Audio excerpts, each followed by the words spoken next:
Hey, salut tout le monde, j'espère que vous allez bien, j'espère que vous êtes en forme aujourd'hui. Je voulais vous parler, donc une petite vidéo et un grand débat d'ailleurs, je vous laisse répondre un petit peu en commentaire. J'avais déjà sorti une vidéo il y a quelques mois de ça et j'ai vu que clairement il y avait un débat certain par rapport à ça. Donc les consoles vs la PlayStation, je ne parlerai pas des consoles portables parce que c'est vraiment un monde à part, c'est vraiment autre chose. Et donc je ne parlerai pas de la Nintendo Switch, la ROG Live, je parlerai pas de tout ça parce qu'elles sont déjà optimisées, elles sont déjà là sur le marché. Mais on ne pourra pas forcément les différencier aujourd'hui. On en parlera un petit peu plus tard. Par contre, donc j'ai quand même pas mal d'arguments à vous placer et je pense que vous serez en partie d'accord avec moi. Donc les consoles ont certes leurs caractéristiques, elles ont leurs avantages, elles ont aussi leurs inconvénients. D'ailleurs, je vous invite, n'hésitez pas sur la chaîne, je sors beaucoup de vidéos sur la tech en général. Donc n'hésitez pas à vous abonner, à mettre un petit pouce bleu pour les nouveaux ou les nouvelles. Ça fait plaisir, mais bienvenue. Alors, pour ce qui s'agit donc de la console principalement, si on parle de la console en général, moi j'ai vraiment, ça fait des années que j'utilise ça, depuis les années 2000, hein, forcément j'ai été vraiment bercé dans les consoles de jeux vidéo, que ce soit pour toutes les Nintendo, toutes les PlayStation, toutes les Xbox, parce que mon frère en fait partie, il a eu beaucoup donc, de consoles, donc la Xbox Series S, la Xbox 360, la toute première Xbox, la Xbox One S et X, la série S, la série X, donc on a quand même pas mal de consoles et moi pareil PlayStation, de la PlayStation 1 jusqu'à la PlayStation 5, je les ai toutes et j'ai pu avoir un avis dessus. Et pareil pour les PC, j'ai eu une bonne partie des PC, c'est moi qui les monte moi-même pour la plupart du temps, c'est pas moi je les fais pas monter, donc j'ai quand même un avis dessus à vous y mettre. Et j'ai quand même pas mal d'avis et au final j'adore les deux, hein, je vous le dirai en fin de vidéo qu'est-ce que j'en pense de tout ça. Alors, si on parle des dernières consoles, les deux dernières, la Xbox Series X et la PlayStation 5, on parlera exclusivement de ces deux consoles-là parce que c'est les dernières qui sont sorties sur le marché. Et en plus de ça, il y a le PlayStation 5, il y a un modèle qui vient de sortir qui est beaucoup plus léger et miniaturisé. Donc forcément qui va être un petit peu plus cher, mais je trouve quand même bien plus petit, bien plus léger, 1 kg de moins pour ceux qui veulent savoir. D'ailleurs, je vous mettrai toutes les consoles qui sont encore d'actualité en description de cette vidéo. Et n'hésitez pas aussi, sur la chaîne, je sors pas mal de configs PC aux alentours de celle-ci. Alors, déjà au niveau des prix, si on parle rapidement des prix, que ce soit la console ou du PC, le PC, on aura tendance à plus dépenser, même si aujourd'hui les composants sont quand même bien plus bas. On a quand même aux alentours de 800 € pour avoir quelque chose de plutôt bon. Franchement, ça fournira du 1080p sans trop de problèmes. Après, pour plus haut, il va falloir forcément dépenser beaucoup plus, mais c'est quand même évolutif. On va voir un petit peu tout ça. La console, eh ben, c'est quand même bien moins cher, ça c'est sûr, c'est certain. L'achat est bien moins cher d'une console. On est aux alentours de 450 € minimum jusqu'à 550, 600 € avec des packs de jeux, etc.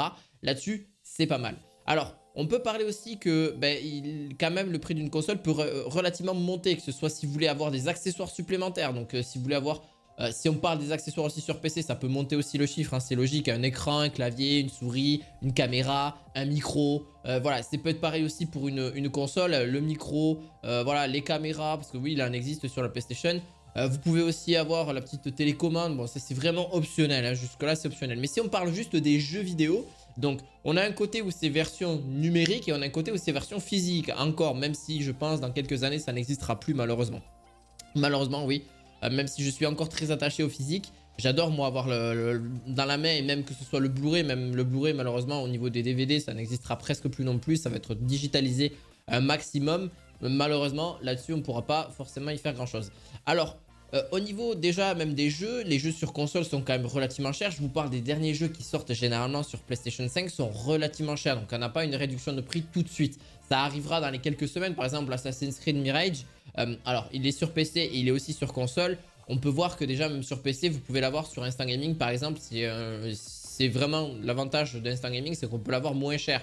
Et c'est vraiment là-dessus on peut l'avoir aux alentours d'une trentaine d'euros. Alors que sur PC, sur PlayStation 5 on peut l'avoir un tout petit peu plus cher, aux alentours de 40-50 €. Et si vous allez dans les magasins vous allez les retrouver peut-être même encore plus cher. Donc là-dessus, il faut faire bien attention à ça et forcément, donc ça peut aller très vite. Et même des jeux tout neufs qui viennent de sortir, des Call of Duty, etc., on pourrait les retrouver à 70-80 € et ce qui peut relativement être salé, surtout quand vous voulez avoir des jeux très rapidement. Et là, vous devez mettre les billets sur la table très clairement parce que ça peut revenir très cher. Alors que sur PC, même quand ils viennent de sortir, on peut trouver des clés sur Instant Gaming ou même sur d'autres qui existent un petit peu moins cher, même des réductions un petit peu moins chères. Alors, je vous parle pas forcément d'un Call of Duty ou quelque chose comme ça, parce qu'il sera peut-être au même prix qu'il y a sur console. Mais après, au bout de quelques mois, même 1 ou 2 mois après, les jeux ont tendance à baisser fortement de prix. Donc, si vous êtes un peu patient, là-dessus, ça peut être génial. Donc, est-ce que c'est un argument et est-ce que c'est à la fois un inconvénient ou un avantage? Là-dessus, on va un petit peu parler de tout ça. Pareil, au niveau de la qualité graphique, et si on en reparle un petit peu, pour moi, hein, je trouve très personnellement, on dit que la 4K 120 Hz est disponible sur la console PlayStation 5 et la qualité graphique maximum qu'elle pourra offrir ne sera pas la même que sur PC. Sur un PC qui pourra coûter aux alentours de 1500 euros, bon, c'est sûr que là-dessus, il y a quand même des différences. Quand on voit en fait tout ce qu'elle peut apporter la PlayStation 5, mais de façon beaucoup plus pratique parce que vous pouvez être sur un salon, vous pouvez l'utiliser assez facilement. Bon, c'est cool, au moins elle est facilement transportable, même si elle reste un petit peu grosse. Je vous parle aussi de la série X, c'est pareil, la Xbox Series X est un peu plus grosse, mais elle quand même, elle peut se transporter un peu partout. Alors qu'un PC, une tour PC, aller la déplacer, je l'ai déjà fait, c'est très embêtant. Surtout qu'après, il faut un écran, il faut un clavier, il faut une souris, à chaque fois, il faut tout déplacer. Bon, c'est un vrai bordel. C'est pour ça qu'il existe quand même les PC portables, c'est quand même mieux. Bon, c'est miniaturisé, mais c'est quand même bien mieux. Bon, là-dessus, on est quand même un peu embêté. La 4K 120 fps, est-ce qu'elle délivre réellement du 120 fps? Alors ça se dépendra surtout des jeux, principalement sur la PlayStation 5. Ça dépendra énormément de jeux parce que la console, il faut savoir que quand même, aura quand même ça, elle aura vraiment un palier maximum au niveau donc de ses performances. Mais par contre, je trouve que pour moi, c'est pas réellement de la 120 Hz, donc ou 120 fps pour ceux qui veulent savoir, parce que ça va pas vraiment afficher, c'est plus un point de vue marketing que voulait justement Sony. Et même vous pouvez voir sur la boîte de jeu qu'elle peut vous afficher du 8K. Oui, c'est possible, mais les jeux ne tourneront pas forcément dans la qualité que vous souhaitez et auront peut-être tendance à être mal, enfin même s'ils sont quand même très optimisés, peut-être pas vous afficher la pleine qualité parce qu'il va y avoir peut-être des bugs ou alors des ralentissements, des choses comme ça, même si c'est très minime. Donc même si vous voyez qu'il y a du 4K, du 4K 120 sur votre télé et sur la console, la console va faire du mieux qu'elle peut pour vous afficher le plus d'FPS possible. Mais c'est pas forcément voulu, c'est dommage qu'on n'a pas d'ailleurs cette possibilité-là sur pas mal de jeux d'afficher le nombre d'FPS. On l'a beaucoup sur PC, comme ce soit sur Fortnite, que ce soit sur Apex Legends, que ce soit sur pas mal de jeux. On peut afficher le nombre d'FPS en temps réel. Je dis pas que sur la PlayStation 5 c'est pas disponible, mais voilà, au moins c'est beaucoup plus pratique. On a quand même, c'est beaucoup plus évolutif. Alors, il y a quand même des contraintes sur PC. C'est pas parce que je suis PC du tout. Là, vous avez cru comprendre que je suis beaucoup PC. Et non, justement, il y a quand même pas mal de désavantages. Déjà, c'est quand même très cher. Un PC, c'est quand même 1500 euros. Alors bien sûr, on peut faire autre chose que de jouer aux jeux vidéo, hein. C'est quand même très évolutif. On peut, voilà, on peut filmer ses parties, on peut streamer. Alors pour ceux qui ne sont pas streamers, vous pouvez quand même travailler avec. Vous pouvez faire des recherches YouTube, vous pouvez faire des recherches. Vous pouvez vous divertir. Il y a quand même beaucoup de choses à faire. Alors que sur une console, on va quand même être assez limité, même d'un point de vue divertissement. On peut écouter que sur Twitch, on peut regarder la télé, on peut faire un petit peu ce qu'on veut. Mais on peut pas aller extrêmement loin dans tout ça. C'est pas du tout le même type d'usage, on va dire ça comme ça. Donc forcément, c'est quand même un petit peu plus cher. L'avantage aussi d'un PC, c'est que pour moi, même ça peut être un désavantage. Ça peut être un désavantage aussi. C'est que on peut pas forcément trouver des jeux d'occasion. Sur PC, je suis désolé, mais il n'y a aucun vendeur aujourd'hui qui vend des jeux d'occasion. En fait, c'est déjà neuf. Le jeu est neuf, alors pourquoi revendre des jeux d'occasion? Vous voyez, le marché de l'occasion est quand même relativement supprimé. Alors que sur la PlayStation, vu qu'on a encore des CD et c'est physique, on peut encore trouver sur le marché donc forcément des jeux beaucoup moins chers. Bon, il faudra forcément patienter un petit peu là-dessus. Donc, franchement, pour moi, c'est pas mal. Alors, par contre, la durée de vie d'une PlayStation qui est quand même plutôt pour moi aux alentours de 6-7 ans, hein, c'est généralement là où après on a une autre console qui sort. Même si quand même la PlayStation a quand même des nouveautés parce qu'on a eu quand même la PS4, après on a eu la PS4 Pro, enfin on a eu la PS4 Slim et après la PS4 Pro. Donc aujourd'hui c'est pareil, on va avoir une PS5, là on a la PS5 Slim entre guillemets qui est sortie, qui est beaucoup plus petite et qui a les mêmes avantages que la PS5 première du nom. Mais par contre, on risque peut-être d'ici 2-3 ans, c'est même presque sûr pour moi qu'on risque d'avoir une PS5 Pro qui sera beaucoup mieux, qui aura davantage de composants, qui sera aussi améliorée, qui pourra faire tourner les jeux d'une meilleure qualité, etc., etc. Et quand on voit la différence entre la PS5 ou même la Xbox Series X comparé à un PC niveau qualité maximum, on n'aura pas du tout la même qualité. Parce que forcément sur PC, les composants sont plus récents, alors que déjà sur la PlayStation 5, ils sont là déjà depuis 3 ans. Alors imaginez que si vous avez un PC que vous avez construit là cette année avec les derniers composants, avec une RTX 4000, avec le processeur de dernière génération, bon ben forcément la qualité ne sera pas la même. Par contre, l'avantage aussi qu'on a eu grâce à la PlayStation et grâce aussi à la série X et tout ça, c'est les SSD. Ça a quand même grandement amélioré les temps de chargement des consoles. Et ça, c'était d'ailleurs beaucoup reproché. Même moi, je le reprochais aussi sur la PlayStation 4. Malheureusement, c'était que la console avait des temps de chargement extrêmement longs. Ça pouvait des fois atteindre 1 ou 2 minutes. Alors que là, avec le SSD NVMe, donc c'est des SSD qui sont bien plus petits, bien plus, déjà beaucoup plus légers. Et donc forcément avec une capacité quand même plutôt sympathique en termes de stockage et puis beaucoup plus rapide. Donc là-dessus, en plus, vous pouvez, l'avantage, c'est que vous pouvez même rajouter un second stockage sur la PlayStation 5 en NVMe. Vous avez juste à le prendre directement sur Amazon ou une marketplace en général. Pareil sur PC, vous avez aussi cet avantage-là de pouvoir mettre aussi des SSD NVMe. On peut en mettre jusqu'à 2 pour la plupart des cartes mères en général. Donc voilà, bon, ça c'est juste là-dessus. Donc c'est forcément évolutif. Mais par contre, il y a quand même un sacré problème. C'est surtout au niveau du changement de composants. C'est sûr qu'un PC, c'est très évolutif. Donc vous pourrez le changer régulièrement. Mais est-ce que ça ne va pas poser un problème au niveau du budget, au niveau de votre portefeuille? Vous avez prenons l'exemple, vous avez pris un PC à 1500 € il y a 2-3 ans. Et là, aujourd'hui, ben, ça vaut plus que 600, 800 €. Et clairement, ça a forcément baissé en termes de performance. Vous faites plus tourner les jeux de façon optimale comme vous le souhaitiez à une certaine époque. Donc, vous êtes obligé de remettre de l'argent si vous vraiment vous voulez de façon encore très optimale de faire tourner les jeux, etc. Mais moi, c'est encore d'actualité. J'ai des PC qui datent déjà de 2 ans. Et donc, forcément, je le vois déjà que les jeux, je les fais plus tourner comme à une certaine époque avec full qualité, voilà, full ultra, etc. Il y a certains jeux, oui, mais d'autres non. Je les fais tourner en 2K, donc 1440 pixels exactement, et pas en 4K. Mais voilà, c'est pareil, je l'ai remarqué, je le vois que par rapport à d'autres cartes graphiques, etc.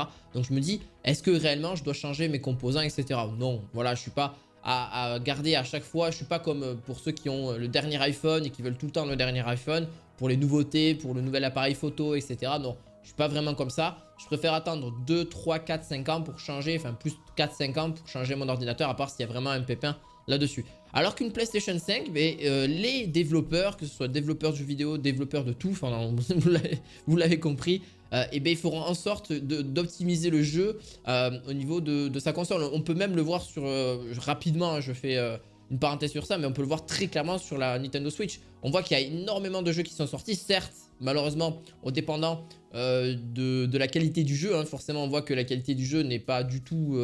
pour moi, enfin, c'est très bas. Je vous parle d'un Rocket League, d'un petit Fortnite ou d'un Overwatch. Ben, c'est sûr que ça n'aura pas la même qualité que sur un PC ou même sur une console. Mais par contre, ça arrive quand même à tourner, ça arrive quand même à perdurer. Donc les gens quand même arrivent à jouer sans trop de soucis à ces jeux-là. Et donc oui, si on le renvoie un petit peu sur PC, ou même sur console, les consoles sont quand même mieux parce qu'elles seront plus optimisées au niveau des jeux, parce qu'en fait les composants ne peuvent pas être changés, ou soit il va falloir carrément faire une nouvelle version de console. Donc là-dessus, c'est que ça coûte plusieurs millions d'euros, enfin millions de dollars même. Donc là-dessus, c'est normal. Alors qu'un PC, qu'est-ce qu'on va vous dire, ceux qui ont construit un jeu, par exemple Cyberpunk 2077, on va dire, il faut juste changer la carte graphique ou le processeur. Voilà, c'est tout. Alors que sur PS5, d'ailleurs, Sony l'avait interdit pendant quelques temps parce que ça n'était pas possible. Il n'était pas optimisé. Et en plus de ça, le jeu tournait complètement... il tournait pas, en fait. Il tournait pas du tout. Enfin, c'était clairement quelques FPS, etc. Donc, il avait vraiment du mal à tourner sur les consoles. Donc, voilà. Là-dessus, c'est vraiment à prendre en compte. C'est que, en fait, aujourd'hui, si on veut changer de composants, est-ce que c'est mieux de prendre un PC ou est-ce que c'est mieux de prendre une console? Pour moi, si vous avez l'argent, vaut mieux prendre un PC. Si vous avez donc la console, c'est pas mal aussi. J'ai d'autres petits arguments aussi à vous donner. C'est que aujourd'hui, si vous souhaitez rejouer à des anciennes consoles, que vous avez la PlayStation 2, la PlayStation 3, la PlayStation 1 ou même des consoles Nintendo. Alors bien sûr, il faut avoir les jeux en physique. Donc il faut quand même avoir les jeux sur soi. Sinon, ça peut être illégal. Donc faites vraiment attention à ça. C'est qu'il faut vraiment avoir les jeux en version physique. Mais vous pouvez les jouer de façon virtuelle. Aujourd'hui, avec des émulateurs, on a des émulateurs qui le font tourner très bien. Et en plus de ça, les jeux tournent extrêmement bien. Donc, encore une fois, avoir les jeux en version physique pour question que vous les avez déjà achetés. Et vous pouvez jouer de version virtuelle. Donc, s'il y a des jeux, par exemple, qui sont totalement rayés au niveau du CD et c'est plus possible de les faire tourner, même s'il existe aujourd'hui des machines qui peuvent un petit peu nettoyer le CD, etc. Mais par contre, bon, bah, des fois, ça arrive, ça ne peut plus. Enfin, le CD ne marche plus du tout. Et ben, vous n'avez pas forcément envie de repayer encore un autre jeu. Et ben, vous pouvez le jouer sur émulateur. Donc, c'est quand même sympa. On peut jouer à des anciennes consoles qu'on n'a plus ou alors qu'on a encore mais qui ne fonctionnent plus. Et on peut très bien le faire sur PC. Et en plus de ça, ça prend très peu de place parce que c'est des jeux qui datent de certains, voilà, d'une dizaine d'années. Voilà, donc forcément, là-dessus, c'est quand même plutôt bien. Donc voilà, vous avez cet aspect aussi évolutif. Donc voilà, franchement, aussi, je vous parle rapidement sur la PS5. Je trouve qu'il y a un petit truc particulier. Bon, après, il faut s'y faire, mais comme vous y connaissez, ça va. C'est pour éteindre la PlayStation. Ou même éteindre un jeu. Ouais, voilà, pour enlever en fait l'interface d'un jeu ou carrément éteindre la console. Mais c'est quand même... il faut passer sur le bouton PlayStation, il faut appuyer longtemps dessus. Il faut sélectionner le truc. Non, vraiment, je trouve que d'un point de vue ergonomique, alors que moi, sur PC, en 2 secondes, j'éteins le jeu. En 2 secondes, j'éteins mon ordinateur. Donc, c'est quand même, d'un point de vue, je trouve, ergonomie, c'est pas forcément ce qu'on peut retrouver de mieux. Et encore une fois, si je vais encore beaucoup plus loin dans un futur beaucoup plus loin, je parle de ça dans une peut-être entre 5, 10, 15 ans, clairement les consoles n'existeront plus, les PC n'existeront plus non plus. On est amené, je pense, à aller encore beaucoup plus loin que ça. Et ça, c'est même certain. On le voit très clairement avec la réalité virtuelle, donc la VR, donc principalement pour ceux qui en ont entendu parler. Je sais qu'il y en a qui ne voudront pas forcément entendre de ça, mais c'est même plus que certain. On arrive aujourd'hui à faire des casques quand même plus légers qu'à une certaine époque, ça c'est sûr, qu'ils sont plus du tout connectés à un ordinateur, donc que vous pouvez connecter aussi à un ordinateur, c'est possible. Donc, et même travailler avec plusieurs écrans de disponibles, encore une fois, c'est comme à une certaine époque, je le vois vite arriver dans les commentaires en mode ouais mais ça donne envie de gerber, ça donne envie de vomir, etc. Non, pas du tout. En vrai, oui, dans les premières heures, mais c'est comme quand je commençais à jouer sur les consoles, je vous jure que c'est vrai.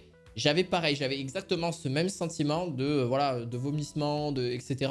Alors c'est sûr que d'un point de vue santé, on ne sait pas ce que ça rend, tout ça, bon, je vous laisse en discuter. Mais si on prend juste d'un point de vue technologique, clairement, c'est une prouesse qui a été vraiment amenée à quelque chose. Alors je dis pas que plus tard, ça va être encore plus miniaturisé, ça va être encore plus léger, puis au lieu d'avoir un gros casque dans la...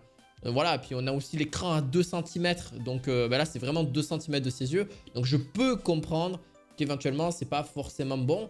Mais aujourd'hui, on est entouré des écrans en longueur de journée. Vous avez votre téléphone, vous avez les écrans en général. Et même que ce soit pour les jeux vidéo, vous êtes entouré aussi sur votre téléphone parce qu'on peut très bien jouer à des jeux sur le téléphone. Donc aujourd'hui, on est entouré d'écrans de plus en plus. Mais je trouve que le casque VR peut vraiment être une éventualité beaucoup plus tard. Alors il faudra voir comment ça va être forcément amélioré et forcément optimisé là-dessus parce qu'on pourra peut-être passer nos appels, on pourra... Mais vraiment, je parle peut-être des lunettes, limite d'une paire de lunettes ou alors d'une paire de lentilles. Mais ça se fera peut-être dans une 50aine d'années ou pareil, ça se fera jamais, ça sera pas possible. Mais je vous parle de ça dans plusieurs années, vous l'avez compris. Mais je pense que c'est vraiment pour moi, c'est ça qui va dépasser la console.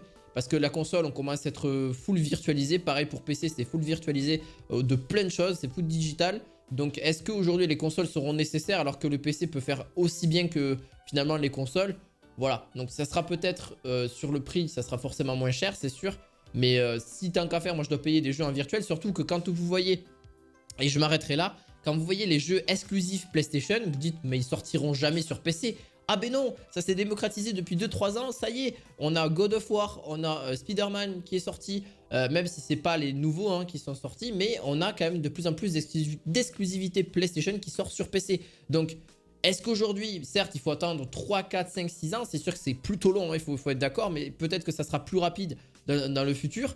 Mais aujourd'hui, si vous êtes très patient, ben, vous pourrez très clairement profiter de ces jeux-là sur PC. Donc, autant en profiter. Le PC, pour moi, je le dis sincèrement, de mon point de vue personnel, est beaucoup plus avantageux sur du très long terme. Et certes, on peut changer les composants, c'est ça aussi qui me freine un peu. La console reste très bien pour ceux qui ont un plus petit budget et qui ne jouent que sur la console, ils ne font rien d'autre.